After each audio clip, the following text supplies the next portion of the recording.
Hey everybody, how's it going? Thanks for joining me this afternoon. I've got a great stream with a great guest that I think you're really going to enjoy. My home state of Florida has enjoyed the glorious rule of King DeSantis for quite a while. It's been fantastic compared to most of the rest of the country, especially during the COVID epidemic. We had so much in Florida that was done better than every other state. A lot of people have really appreciated that leadership, but sadly, Governor DeSantis does have to go. There are term limits in the Florida Constitution. I thought he should change that, but other people decided perhaps not. So instead, we have to talk about what comes next. And there is a big fight over the future of the GOP, I think, in general, but especially here in Florida. Joining me today is one of the candidates running for governor, James Fishback. Thank you so much for coming on. My pleasure.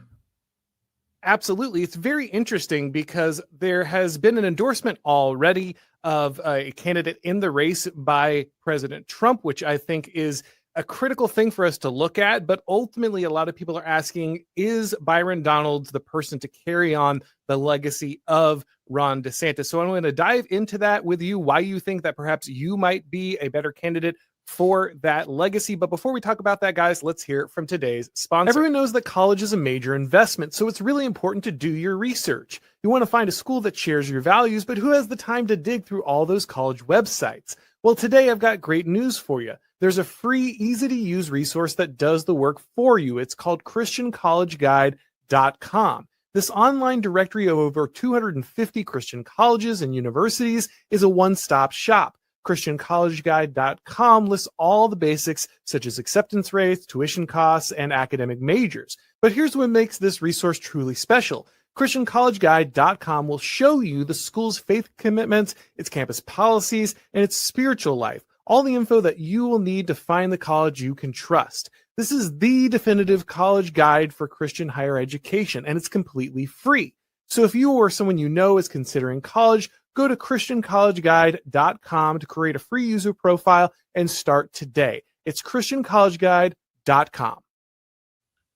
So a lot of people are going to talk about this governor's race. I'm sure it's going to be something of a contentious issue going into the election. But ultimately, I find it interesting because, of course, this is my governor's race for my state. But even more interestingly, Byron Donalds was not only my congressman, he was also my state rep. I actually remember interviewing him as I was a local reporter. I doubt he even remembers this at the time for one of the local papers, but this is a guy who's been in the area for a while. He's reasonably well liked. However, a lot of people are asking questions about this continuity of the Republican Party in Florida. Is he the guy to carry this thing forward? Now, I think the endorsement from President Trump for a lot of people sealed the deal, but now we're seeing other people jump in and say, maybe that's not the case. Of course, you yourself are running. We're seeing Paul Renner, who's a former speaker in the Florida House, has thrown his hat in the ring, though the fact that Governor DeSantis kind of said, I don't know what this guy's doing, and I don't think he should have run, probably means that that campaign is over before it started. Other people are speculating that the lieutenant governor will also throw his hat in the ring. So I guess before we get into that like melee of all these different candidates and who's qualified and why, maybe you can just give people some background on yourself and why you thought you should jump into the race. Well, Auron, I thought I would jump into the race because I had a chance to actually meet all the candidates beforehand and understand their policy platforms. I've never run for office. I'm a business guy. I've run an investment firm and been in other investment firms for the last 10 years. And so as a fourth generation Floridian, someone who grew up in South Florida, who now lives in the Eastern Panhandle, I obviously, like you, Auron, have a vested interest in seeing, one, that Governor DeSantis's legacy is preserved, and two, that there's a real affordability policy put in place that can lower property insurance costs, property tax, auto insurance, bring up wages, and tackle programs like H-1B at the state level so our college grads, recent grads, can get jobs again. So I entered this race, honestly, because I think I'm the only person who has a vision for the state that is America first, that is Florida first, and that will stand up to the biggest challenges that our state faces. And so for us, that is overdevelopment. That's the property developers running amok in the Florida House and the FWC, turning our state into the next Shanghai or New York, trying to pave over every little acre. That's not the kind of identity we want as a state. We are not, as Byron Donalds says, we do not want to be the financial capital of the world. We want to be the citrus capital again, the ag capital, the cattle capital, the tourism capital. That's what Floridians stand for. And so I'm in this race to come full circle for two reasons. Someone has to preserve Governor DeSantis's wins on DEI, gender ideology, election integrity, getting out the Soros-backed prosecutors. And then second, a candidate who will actually make life a little easier and a lot more affordable. That's why I'm running for Florida governor. And I think that is a huge deal. Of course, ultimately, a lot of governors focus on the economic activity of their state, which is crucial, of course. But at what cost? Like, what does one sacrifice ultimately for those decisions? I think a lot of people recognize, if you live in Florida, how ridiculous the prices are, how out of control housing and all of these other things are, especially, as you say, the insurance, multiple hurricanes blowing through, jacking up rates, car insurance, all these things go through the roof as the claims are made. And these are all hidden costs of living, things that don't necessarily show up in a simple chart, but when you stack them all together, really do make it very difficult for, I think, the young person in Florida to move forward. And that's something critical to me because, of course, while I know a large amount of this state is, I mean, even Governor DeSantis made this joke, it's God's waiting room, right? Like, there's a lot of very old people in Florida. It's the classic, I'll move there as I get older because the climate's mild and all these things.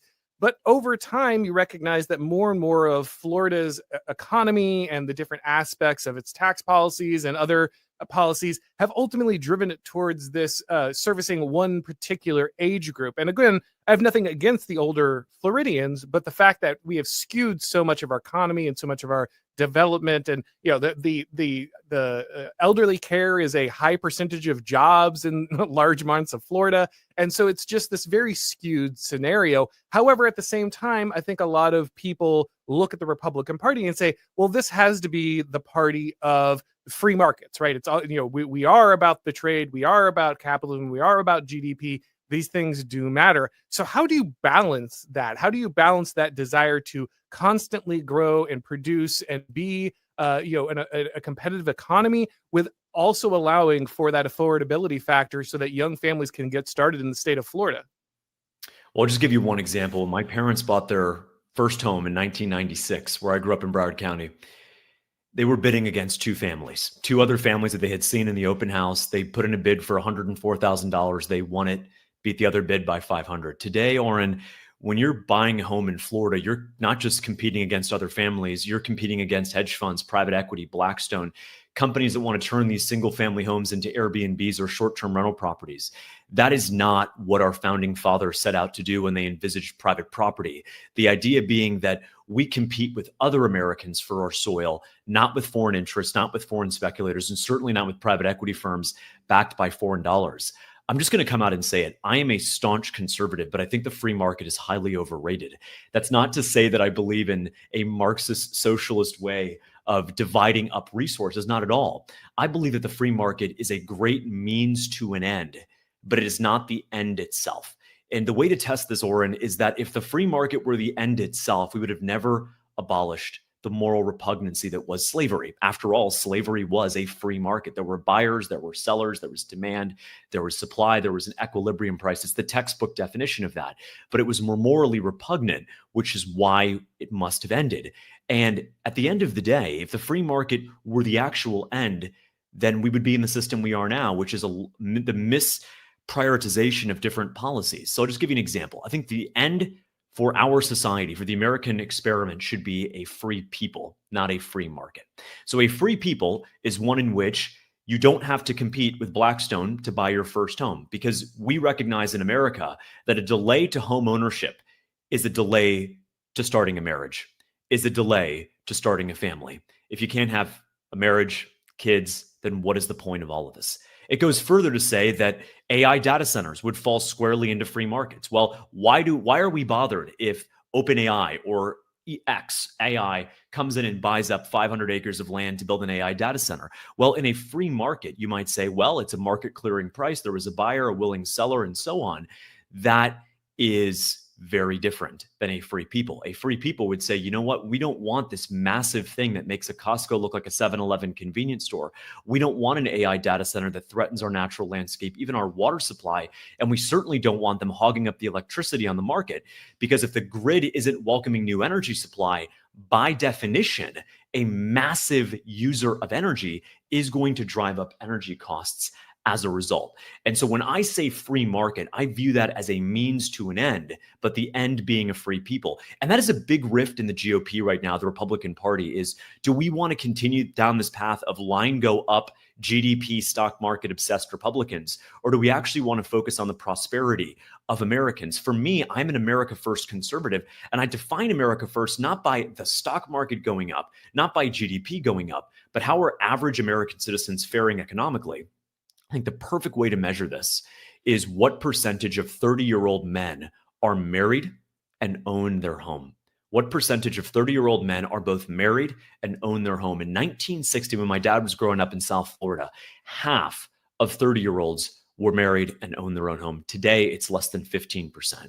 And so if I'm elected as Florida governor, my North Star is how can we create both a political, economic, but also social policy set that creates the conditions for that 15% to go up, that allows more men and by extension, women to get married, more men and by extension, women to own their home and have a family, and all of the great things that come with that. So that's great to hear, especially from somebody who has a background in finance and these kind of things. But I'd have to ask, does this mean that you would support a ban on the ownership of residential real estate by private equity or foreign investors? And if so, do you think a ban like that could hold up in court ultimately? I think so. Yes, I would support that. And I think that that is the ultimate nuclear option. I think it would hold up in court. And the reason why is there's a compelling state interest in preserving home ownership for Americans. I would also go as far as to say that, right now, Auron, if we flew to Canada and wanted to buy a single family home in Montreal, as American citizens, we would be banned from doing so because 2 years ago, Canada banned all foreign nationals from buying up land. I think we need to do the same thing in Florida. I don't think it's right for a family of four that wants to go into move into a bigger house to become a family of 6, 7, or just start a new, or whatever the case is. They shouldn't be impeded from doing that because a foreign national was able to outbid them by $500 or $1,000. And so this has actually happened in other countries. I think it lines up squarely with a compelling state interest. But lastly, there are things that we can do if a full ban were not upheld. We have to have plan A, plan B, plan C. The additional plans are, how can we effectively fine with the purposes of deterring private equity ownership of our homes, which deprives Floridians the ability to buy that home? And then secondarily, how can we create a tax system that further disincentivizes that? Right now, the old Econ 101 aphorism, right, which is show me the incentive and I'll show you the outcome. Right now, there is every incentive for private equity to outbid a family of four, to deprive them of the promise of home ownership, even though they've saved up and done everything right. So I would change that a bit. I would say, show me the disincentive and I'll show you the outcome. To show you the disincentive is to say, how can we actively disincentivize private equity from buying up homes, buying up entire neighborhoods, turning them into rental communities? And how can we incentivize home ownership? I say this because a home isn't just a cool thing to have. It is in many respects an existential precondition to you getting married, starting a family, retiring, passing on multi-generational wealth. This is common sense conservatism. And, we go back to this idea of the conservative movement being rooted in liberty. Liberty, liberty, liberty. I agree. The perennial question is liberty for whom? Liberty for private equity firms? Liberty for foreign nationals? If there is liberty for everyone, Auron, there is liberty in turn for no one. I believe the North Star of the America First conservative movement should be to deliver liberty, but exclusively and solely for American citizens, lest that liberty be diluted by an obsession with handing it over to private equity foreign nationals, which would strip Americans of their God-given liberty. Now, going along with the actual purchase price of the home, as you pointed out, homeowners insurance, car insurance, flood insurance, which I pay on top of all of these things, very expensive, really putting what might have been a home that was within reach out of reach because of that additional cost on top of that. The problem is that at one point the banks require you to carry all of these different insurances in order to own the home, but there's really no way you can find a healthy competition for these, especially with Florida being a state that is frequently visited by natural disasters like hurricanes. So the question is, are these fair market prices coming in from these different insurers? Are they just insurers doing business and responding to the fact that Florida just exists as a swamp in the middle of a place that gets hit by hurricanes? Or is there price gouging involved? Is there a way to work with these companies? Do they need to be regulated? How do we handle this situation? Or is the situation simply not able to be handled because it is just a response of the market to the conditions in Florida? Well, it is not a response to the market of the conditions in Florida. And the best way to know that is we just had the first hurricane season in a very long time that did not constitute a major hurricane making landfall in Florida. In a free market, Auron, you would have had your flood insurance and your property insurance and mine as well cut you a check and say, you know what, we overestimated the premium you had to pay because we in turn overestimated the risk of hurricane landfall and the subsequent damage and coverage that we would have had to pay out. And so a free market is clearly not what is happening. I think anytime you have a system where prices are too high, you have to look at the natural culprit, which is there a lack of competition? Absolutely, there's a lack of competition in this market. But I also think we need to really be honest about these insurance companies and the games that they're playing. Part of it is to do with litigation, tort reform that sort of stops the type of fraud that takes place far too often after a hurricane. I mean, I saw this growing up as a kid. Everybody would be throwing stuff in the living room, not me, obviously, but, neighbors, and trying to drive up the ability to have a larger claim payout. We have to crack down on fraud, because when there's fraud in the system, what ends up happening is we end up paying for it. Oh, well, the insurance company got defrauded by $50,000, $100,000. And the person who defrauded them might say, well, I'm not taking from the people. I'm just taking from a $1 billion insurance company. No, those losses are going to get socialized amongst the rest of the pool. So that's the first thing, is to crack down on fraud. And that will allow and work with insurance companies to tell them, look, here's our plan to crack down on both civil and criminal fraud, fraudulent complaints, et cetera. But secondarily, how do we create a system that actually incentivizes insurance companies, as was the case this season? Wait, hold on a second. We paid for all this insurance. Folks are not expecting a full refund of their premiums. The insurance industry would never be financially viable. But we are demanding a system that says, you know what? When you don't have a major hurricane at all in the entire state, when there's nothing to pay out, there should be a refund. And that's what I would work with the legislature to do, is when there are times when we don't actually have the conditions that are creating storms and creating the conditions for claims, that there should be a refund system back to Floridians. So obviously you're stepping into the ring against what I would say would be a rather well-established candidate at this point, somebody who has served for a while in Byron Donalds. You may have other viable contenders soon, but we're not sure. So we're just going to work with that as the kind of the lead candidate. Now, on top of having a record inside of the Florida legislature and being a congressman, Donalds also has the endorsement of President Trump. I imagine that many of the voters that you are trying to appeal to would value Trump's endorsement. They would see that as something that speaks to Donaldson being able to carry on that DeSantis legacy. What would you say in response to someone who says, look, Donaldson, he's got an established record, seems like a nice guy, has Trump's endorsement. I'm just going to go with a safe bet here. Why would someone choose you over someone who has President Trump's endorsement? Well, he is certainly a safe bet if you want more AI data centers. He's certainly a safe bet if you want your college grads to be replaced and not hired by foreign national H-1Bs. He's certainly a safe bet if you want the property developers to continue to run amok, to pave over the Everglades, to start drilling off the shores of Florida. That's exactly what Byron Donalds is. He is a safe bet. We don't have time for safetyism, complacency, or conceitedness. We need a bold leader, just as Governor DeSantis has been for the last 8 years, to step up, to preserve those wins, and to advance an agenda that actually puts Florida first. I think the biggest distinguishing factor between me and Congressman Donalds is the fact that he supports the H-1B program and the alphabet letter soup that is the immigration system. So this time last year, Auron, he said, quote, "We want anyone from anywhere to come to America if they can contribute." Now that sounds nice, to contribute. But when you are in America and you are a foreigner, even if you're given a legal work visa, if you are here, you have a job. That is a job that could have gone to a Floridian, somebody from Pahokee or Pensacola, Marietta, or Miami. That is a job that could have gone to someone here, someone who now does not have an income and therefore is falling for the vices that are sadly everywhere in our culture. Someone that doesn't have an income, which means they can't obtain equity and buy a home. Someone who doesn't have a home can't get married, can't have kids, etc. There are massive downstream consequences for not putting our workers first. That's why I'm the only candidate in this race who, one, has vowed to end the H-1B scam, unlike Byron Donalds, who wants to continue it.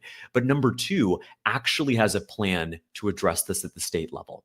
Now, federal preemption is a very important topic these days. As you know, Auron, the H-1B program is a creation of the US Congress in 1990. But I'm not going to sit here and throw up my hands and say we can't do anything because the federal government is trying to screw over our workers. I believe in states' rights. I believe in the 10th Amendment. I believe that what is not given to the federal government explicitly in our Constitution is reserved for the states and her people. That's me, you, and all of your listeners who may be struggling to get a job themselves, may want a better paying job, or their kids or grandkids may be in college or in technical school now at the threat of having more and more foreign workers come into our state to take up those opportunities. My plan is very, very simple. I'm going to use the power of state contracts at the state level here in Florida to tell companies, whether they're Deloitte or Microsoft, Accenture or KPMG, doesn't matter how large or small you are, that now, as President Reagan said, now is a time for choosing. Do you want your 50 H-1Bs or do you want your $50 million a year state contract? Because it would be a shame if something happened to that contract if you decided to screw over Florida workers and keep putting foreigners first. And so my plan is to look at the incredible purchasing power that we as a state have, the leverage that we have to drive a very hard bargain for these companies and say, look, you're going to lose out on your state contracts unless you rehire great qualified Floridians for these roles. And they're going to do the rational thing. They're going to rehire Florida workers. And additionally, they're going to be able to create an economic system that actually prioritizes Americans. This goes back to this idea of a free market. Free market for whom? Is it a free market for cheap foreign labor from India, China to come here and take our jobs? If it's a free market for them, it by definition cannot be a free market for us. And so when I say liberty, I say give me liberty or give me death, but give me the liberty for our people, not for them. If I say liberty, I say give us liberty for our natural environment and our Everglades, and not for property developers and AI data centers. And so I'm in this race because, one, I voted for President Trump and Governor DeSantis, but I'm also in this race because our vision, my campaign's vision for the state, actually respects the dignity of our workers and will always stand up for them. If Congressman Donalds actually had a plan to save the H-1B program, I probably wouldn't be in this race. I wouldn't need to be in this race, but it's precisely because him and no one else really has an opportunity to really step up and say, how are we going to protect Florida workers from the Great Replacement? Well, I certainly like to hear that. Of course, you might be aware that H-1Bs and immigration are some of my key issues, and I fear that they aren't taken seriously enough, even as we now attempt to push quite a bit on illegal immigration. The debate over legal immigration is, of course, raging all across the GOP and the wider American electorate. Oh, and guys, I'm sorry I didn't mention, but this is pre-recorded, so we will not be able to take your questions at the end today. Sorry about that. But there is something I am concerned about. I don't know if you're familiar, but over, I think it was last Christmas, so it's been about a year, we had the great H-1B Christmas debate. We had Vivek Ramaswamy and Elon Musk kind of stepping on every rake they could, discussing the H-1B program. And I'm sure, at some level, Elon Musk really sees this as just like the key to unlocking critical parts of things he think will be good for the United States. I don't want to throw a bunch of, disparaging remarks on the motivations of these men, but I think ultimately that just their thinking on the issue has been wrong, and they have put forward a vision of even legal immigration that most of the GOP base disagrees with. Now, I do really appreciate your point about how to use the Florida budget and its contracts to ultimately leverage these companies into utilizing Floridian labor and not foreign labor. However, I was sent a text that had a screenshot of you kind of complimenting Vivek Ramaswamy after his post on this issue about American culture and we don't work hard enough and we watch too much Saved by the Bell. I want to give you a chance to kind of contextualize that and answer any concerns that people might have, because if you look just at that snapshot, I'll be honest, it understandably has people scratching their head saying, oh man, is this guy just kind of saying this now because it sounds good? What's going on here? So it's a great question. Thanks for the opportunity to clarify. So I wasn't replying to Vivek's tweet. I was replying to a guy by the name of Joe Weisenthal, who works for Bloomberg, and he snipped part of Vivek's tweet, which called out cultural degeneracy. I think Vivek is right on that particular point, that there is cultural degeneracy in our environment. I visit high schools all across the state for my nonprofit debate league, Incubate Debate, and I see kids who've got vape pens, they got an AirPod in the ear walking into class, they got their jeans sagging below the waist. The cultural degeneracy that puts Cardi B on a pedestal and tells students that Thomas Jefferson is a racist, of course that's degenerate. But that is not an excuse to import the third world and allow us to become the third world. And furthermore, Vivek's criticism of Saved by the Bell is criticism of the jocks as opposed to the exemplification of academic scholars. That's wrong. That's misplaced. It's not the America I knew and I grew up in. And so I think his comments are abhorrent. I think that my record on the H-1B is I have never supported the H-1B program. In fact, my investment firm had to take a massive L because we publicly listed an ETF called the Azoria Meritocracy ETF that we launched at almost $40 million of assets in it. And then we committed the capital crime of going to our board and saying, we want to be able to further enhance meritocracy by excluding companies that abuse the H-1B program. And then 9 days later, they voted to delist our fund because apparently that's xenophobic. It's xenophobic to stand up for American workers. And so our firm personally took, the firm that I started and I'm the CEO of, personally took a $40 million hit defending American workers against the H-1B scam. That comment about Vivek's tweet, that was actually not in direct response to Vivek's tweet, but was in response to the cultural criticism of cultural degeneracy. I, of course, stand by that. I think that if you look at the way that there's a certain level of fatigue now when we go out in public, that there is a frustration that far too many Americans are wearing pajamas on the airplane or showing up to take the SAT in streetwear, that is ultimate abhorrent cultural degeneracy. And we should absolutely call that out. Fair enough. And I'm glad that you made that clear, because I think, like I said, a lot of people were confused. They're like, look, one side of this guy's mouth, I hear the H-1B thing.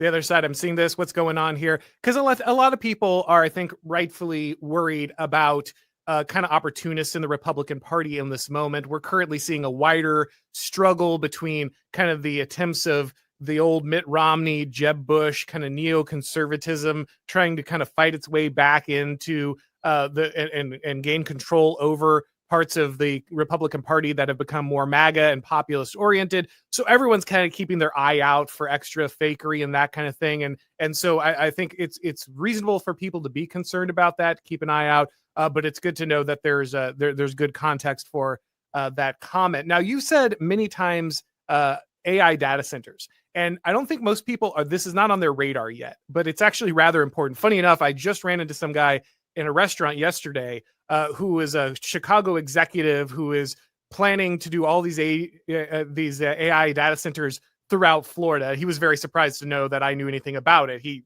thought just another guy, he's not going to know what I'm talking about. But there is a plan to just secure large tracts of property to, as you say, a lot of pollution, drawing a lot of energy, all these kind of things. Can you talk a little bit about AI data centers, why they're becoming so plentiful, what kind of deleterious effect they might have? Absolutely. So an AI data center is a giant building full of servers, computers, cooling fans that is designed to do two things: train new AI models like ChatGPT 6 and infer, which is to say to keep up the existing models. So when you or I go on to Grok or ChatGPT now, that our existing request gets fulfilled rather quickly. So they're giant computer labs, right? They truly do make a Costco look like a 7-Eleven convenience store. They're massive. They suck massive energy up. And the risk is not hypothetical. We're seeing it right now in Georgia, Tennessee, and Pennsylvania, that when they build an AI data center, your electric bill in the subsequent months goes up 30, 40, 50%. That in Tennessee in particular, outside of Memphis, that the water has literally become undrinkable because of the AI data center being constructed and the deleterious environmental effects it's having.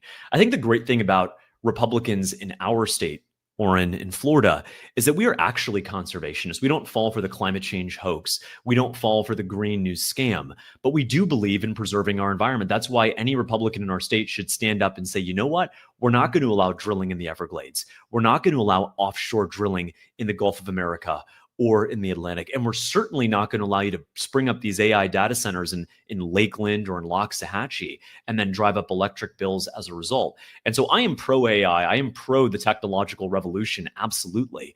But that cannot come at the cost of one, our environment, and two, our monthly electric bills. And so it's important that I'm in this race because I think one of the reasons why I'm in this race is because of the threat that AI data centers have on our environment. And I think the AI data center, to tell you the truth, is also a timely analogy for the perils of overdevelopment, right? The AI data center is the new self-storage unit, is the new self-service car wash, is the new endless gas station, liquor store, weed dispensary. The question we have to ask ourselves is, what kind of state do we want? If you want a concrete jungle, you got New York, you got Chicago, you got LA.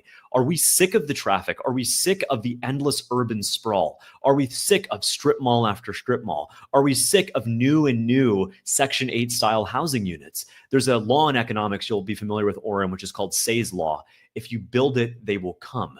And guess what? If we keep building, everyone and their mom from New York to Illinois to California is going to keep coming to Florida. My view of the state that my family has known for 4 generations is very simply 3 words: Florida is full. To my own friends in New York, stay where you are. That little communist, I'm sorry for your loss, but that is not our problem. Florida cannot continue to be a refugee camp for the rest of the country fleeing from its problems. And part of that is to stop building housing so endless New Yorkers can move here, drive up our cost, worsen our traffic. I respect them. You have a right to exist in this country, but you don't have a right to come down here and price out families and push us out. And we've been here for a very long time.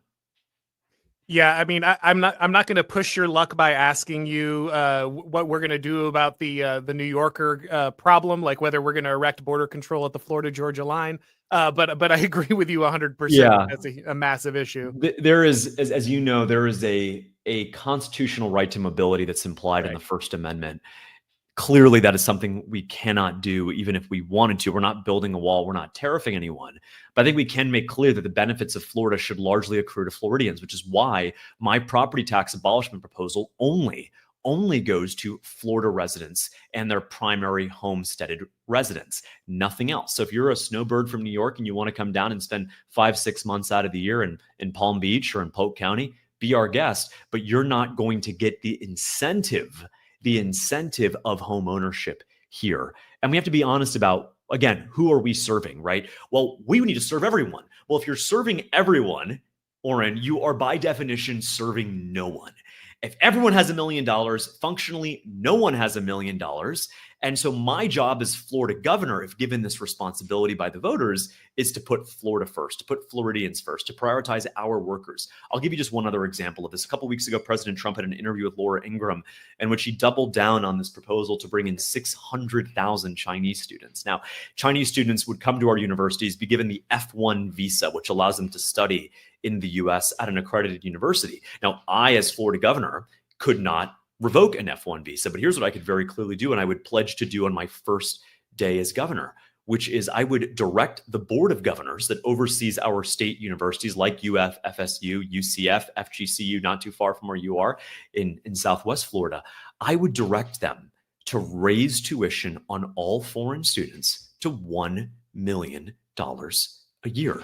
And it has to be paid upfront. There's no financing and there's no negotiating. And so when all of these foreign students can't pay, guess what? That frees up admission spots, opportunities in our colleges for Florida students who want to come, who have gotten great grades, great test scores, but want to be at our university because they are from here. And when they graduate, more importantly, they will stay here and contribute and build businesses and hire Florida workers.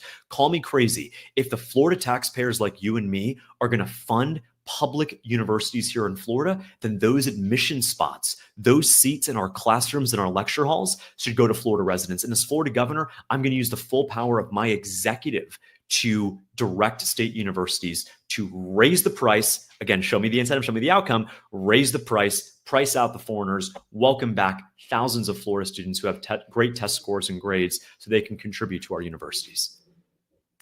So I want to go back and discuss something that you mentioned there at the beginning of that answer that I think is really important. Obviously, there's a lot of discussion about abolishing property tax in Florida. Now, I made a comment that was not particularly popular, but I also don't care. That's my job. So I pointed out that while I would love to never pay property tax again, I think it's pernicious that ultimately we have to like constantly pay for our own property back to the government. At the same time, Florida does not have an income tax, which again I'm very happy for. But that means that the types of revenue that our municipalities, our counties, and ultimately our state can accrue to itself is limited. The revenue sources are limited. And so my concern is that if we eliminate the property tax, we'll be unduly shifting the tax burden onto younger people and families, because the people who pay property tax in Florida, the people who own property, and most of the people who own property in Florida are old.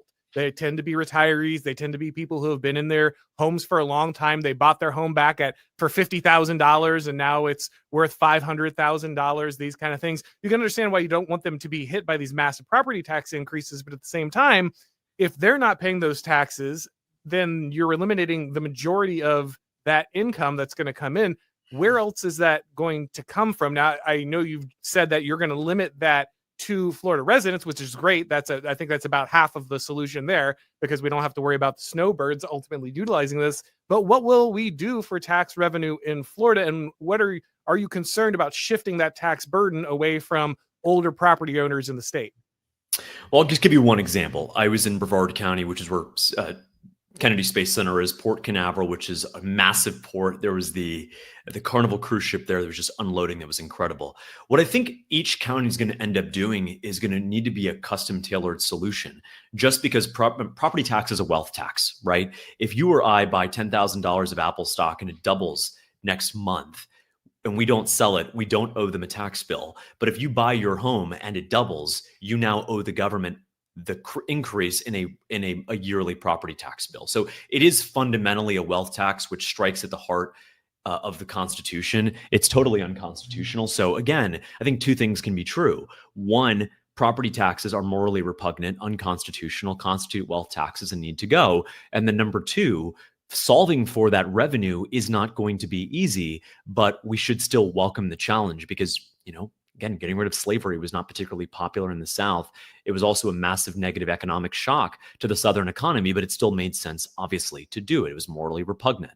So here's how I think you end up doing it. I'll give you just one example. One county, Melbourne, which is in Brevard County, which is where Melbourne is, and the Kennedy Space Center and Port Canaveral. You can do what Osceola and Orange County have done. You can place a tourism tax. So every person coming in on a port in a ship, with the exception of Florida residents, can be charged another $25 to $50 a ticket. You have an international airport in Melbourne that allows nonstop flights to the UK. That airport can exact, through the county government, can direct the airport to exact a fee per ticket of $5 to $10. We are a tourism capital. You know who should be paying for our infrastructure?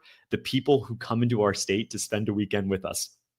And they are not price sensitive. They are coming here. They're coming to Disney because there's truly no place on earth like our beaches, like our theme parks, like our rivers, springs, and our Everglades.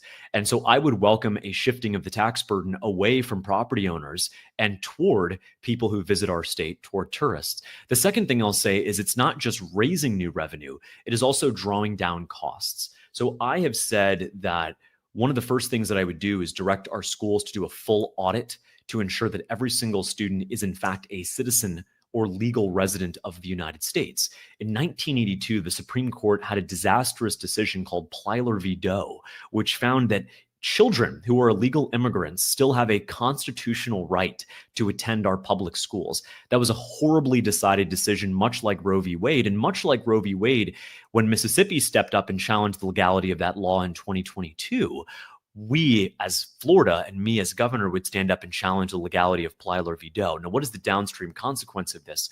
We will be able to block illegal immigrant children from coming to our schools. In some school districts, that could be anywhere from 10 to 18% of the student population are children who have no legal right to be in our country. Now, what we do by kicking them out is, one, we reduce the cost at the county level, which is, again, curing the property tax burden.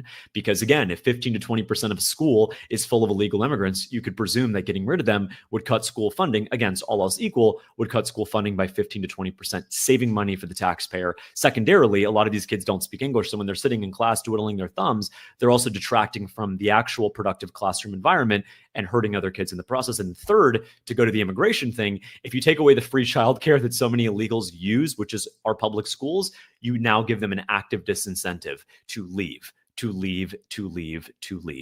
And so this is really a multifaceted plan that's going to, I think, deliver for Floridians. And at the end of the day, Auron, you know, of course, what's happening with the Florida legislature. There are a bunch of rhinos. There are a bunch of Democrats who identify as Republicans. Every single one of the plans that I think I've articulated in our conversation today, and that I'll continue to share on the campaign trail, every single one of them does not rely on the Florida legislature playing ball. Every single thing I've talked about is really about using the power of the executive, using the power of the governor's office, whether it's state contracts, whether it's education and kicking out the illegals, whatever it may be. I have to be real that I am an anti-establishment candidate, and the Florida legislature and largely the entirety of Tallahassee is the establishment. And so it's nice to say these things. One, I'm the only one saying them. But two, how do you actually deliver them? And I think I have a real plan, as I think I've articulated here in our back and forth, a real plan to deliver a bold policy vision, not just for our state, but my hope is that other states will take our successful blueprint and do a little Command C, Command V. That's the beauty of federalism. You'll know that Justice Brandeis in the 30s coined this idea that each state is its own laboratory to perform experiments of its own. And then the national government and other state governments can take cues from that. And that's the kind of governor I'd love to be for the state that my family has known now for over 100 years. Yeah, just in case people are skeptical at all, let me assure them that having just had the minor amount of experience I had working in Republican politics in Florida, I have literally seen Democratic union bosses take the Republican baptism and run Republican the next round and win just because they have an R next to their name, and that's how Florida works. So that there's a very real instance of the Florida legislature being mostly Democrat while wearing an R on their uniform. But I wanted to touch on schools there for a second and immigration, because that's a cross section of things that I care quite a bit about. I spent a long time as a public school teacher in Florida. You go down to my local Walmart and there's not a single person speaking English, not the customers, not the employees. They've got like one manager who's like, break in case of emergency, in case an actual American wanders in and wants to know where the avocados are. But in general, you just can't have a conversation in the language of the United States here. Obviously, immigration is primarily a federal issue, but I wanted to ask you, is there anything you can do to encourage employers to be held accountable? Because there's just no way Walmart doesn't know that a good percentage of their employees are illegal immigrants in that Walmart, and yet there's nothing is going to happen to them. They're very confident about their ability to maintain that workforce. So actually, I guess I'll ask it in two parts. Is there anything you can do on the state level side to go after employers who continue to employ illegal immigrants, even though it's very obvious that those people should not be there? Yes, absolutely. And so part of it is we actually have the laws on the books, Auron. We just have to better enforce those laws that are already on the books, right? Murder is legal in Chicago as it is in Miami, but there's a reason why no one gets killed in Miami on a weekend, but 70 people will get killed in Chicago, because we enforce our laws here and they don't in Illinois. And so my job as governor is to take the existing laws before drafting a new law, take the existing laws on the books and increase enforcement. I'll take it even one step further. Walmart has state contracts with the state government. And so yet another lever to pull is to say, Walmart, your employees need to, one, be authorized to work in the United States. Two, you cannot be taking away responsibility, opportunities from Floridians. And three, if your employees are not speaking English, then you are going to lose out on your state contract. This goes back to this frustration that you feel, that I have felt. Doesn't matter where really you go in the state, a Walmart is full of, whether it's the shoppers or more often the employees who just don't speak our language, that we need to have a real standard for what it means to be an American. It's really hard for Americans to be Americans in their own country anymore. No one speaks our language. Everyone insults our history. There's this rampant, ubiquitous cultural degeneracy. And what I want to do is, I have, I think, a vision that a lot of Americans embrace for what being an American is. But secondarily, I have an actual plan to execute on that, to actually go to Walmart's head of Florida and say, Look at what's happening in Fort Myers. Look at what's happening in Sarasota, Miami, Hialeah. It doesn't matter where it is.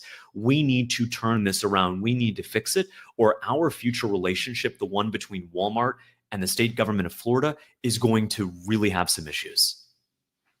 All right. So my last question for you before we wrap this up. And again, guys, sorry, we won't be able to do questions today because this is pre-recorded. However, you already addressed part of this with immigration and the schools, but as a public school teacher, I was working in a majority minority school. Most of the school was either Hispanic immigrants from Venezuela or Mexico, or immigrants from Haiti speaking Creole.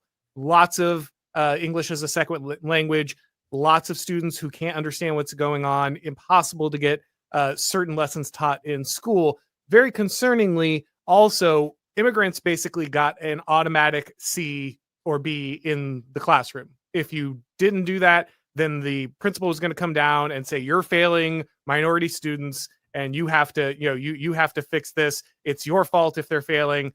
So therefore you either bump the grade up or we fire you for not complying with all of these English as a second language requirements, which no one does. So it's basically like, we know you're not going to be able to comply with this, so we'll just use it as like this threat. Okay, no one's going to comply. It's kind of like the IRS. We know that you broke the law because everyone breaks the law because the IRS has too many restrictions. So we'll just selectively enforce it. Similar thing with teachers and grading in schools. Now, this has led to a far more concerning trend where when I was teaching during COVID, we changed to a system where basically all students could turn in all work at any time for no penalty. And they called this grading with grace. And after a while, it became really, you could turn in, as long as you tried to turn in an assignment, even if you did horribly, you couldn't receive less than, I think, a 50 or 60% on the assignment, which means a student could literally just turn in a piece of paper with their name scrawled on it, and they get most of the way to a passing grade just by doing this. That system has stayed in place in the schools. This is still, even after COVID, the way that now all students, not just immigrant students, not just during COVID, this is now how all Florida students are graded. I know for a fact that we have at least one generation of Florida students who will have had their entire grades completely padded just because it looks better on the numbers. Yes, okay, we passed more minority students, so therefore we're not getting a lecture from the liberal paper, but did we actually learn anything? Did the children actually gain anything? I think the answer increasingly in Florida is no. There's no simple answer to this question, but I wonder if you thought about this, the desire to create this grade inflation, to pump up these numbers, to bolster the idea that we're properly educating minority students and others, but ultimately we're not producing the quality of education that will allow Floridians to compete in the marketplace in the first place. It's such a great question. And it's one that firsthand that a lot of people just will never truly be able to grasp. They'll look at test scores and they'll look at rankings, but belies all of that is the hard truth that you're talking about in the classroom. So I think a couple things need to be done. There needs to be a zero tolerance policy first on classroom misbehaving. And what that means is I would support a 3 strikes policy, that if a student is given 3 referrals in any part of middle school or any part of the full duration of high school, that they're immediately expelled and sent to an alternative school. I think you may have seen this in the particular school that you were working in, but 1 or 2 bad apples in the class can make it really frustrating and stressful for the teacher, but also can distract other students. And so you've got 18 kids that show up to class, history, math, English, that are eager and ready to learn, but 1 or 2 class clowns who are beefing or making noise ends up ruining it for the rest of us. That cannot be allowed. The second thing, and I think this is solved with the Plyler v. Doe challenge, is by blocking illegal immigrant students from coming to our schools, we also remove that detractor. We remove that incentive that says, you know what, Auron, you have to give them a C or higher. Well, look, they don't deserve anything above a 0 because they don't speak English. And I saw this firsthand. I was in Hendry County at a high school, and I walked in, there was 27 kids in the room, and 7 of them didn't even speak English. Some were from Venezuela, some from Mexico, some from Cuba. And just our public school had become a modern day daycare. That is not what our schools are there for. They're for Florida kids to be educated, challenged, to work with their teachers, to get career ready, college ready, whatever the case may be. And so this is all part of a multifaceted plan to, I think, decrease the student population by getting rid of the illegals, And two, once that is done, actually have a zero tolerance policy for misbehaving in the class. I'd also support mandatory drug test of any student suspected to be using narcotics or even things like marijuana. Be very honest about continuing the doubling down of phone banning, because again, it's a distraction for the student using it, the student seeing the other student use it, and of course for the teacher doesn't need that stress. You know, it used to be, my grandmother was a teacher in the 80s. She taught for 25 years at Plantation High School, English, in Broward County. And, you know, her frustration with students was they didn't bring a pencil or they got a bad grade. Now it's the kid smells like weed. The kid's smoking a vape. The kid has an AirPod in. The kid has a phone. The kid is Snapchatting. The kid is acting up. The kid doesn't speak English, and so on. And so that makes it really, really hard for our teachers who want to do right to actually teach their students well. And so part of that is really a comprehensive solution to actually tackle education. So our students aren't just graduating career ready, but there's actually, furthermore, a labor market that will welcome career ready high school grads to become fully gainfully employed. Well, James, it's been fantastic speaking with you. I'm glad that we were able to go over so many different aspects of the issues facing Florida. If people are interested in your campaign or perhaps supporting what you're doing, how can they check you out? They can go to fishback2026.com. I'll tell you that in this economy, I'm not asking anyone to donate. It's really, really tough out there with affordability. But what I will say is if you've got a couple hours a week or a month and you want to volunteer for our campaign, whether that's door knocking, text messaging, social media, fishback2026.com is a place to volunteer. Fantastic, guys. Well, make sure to check him out. And of course, if it's your first time on this channel, you need to click subscribe. Click the bell notifications, all that stuff on YouTube. If you'd like to get these broadcasts as podcasts, you need to subscribe to the Auron MacIntyre Show on your favorite podcast platform. And when you do, leave a rating or review. It really helps with the algorithm magic. Thank you, everybody, for watching. And as always, we'll talk to you next time.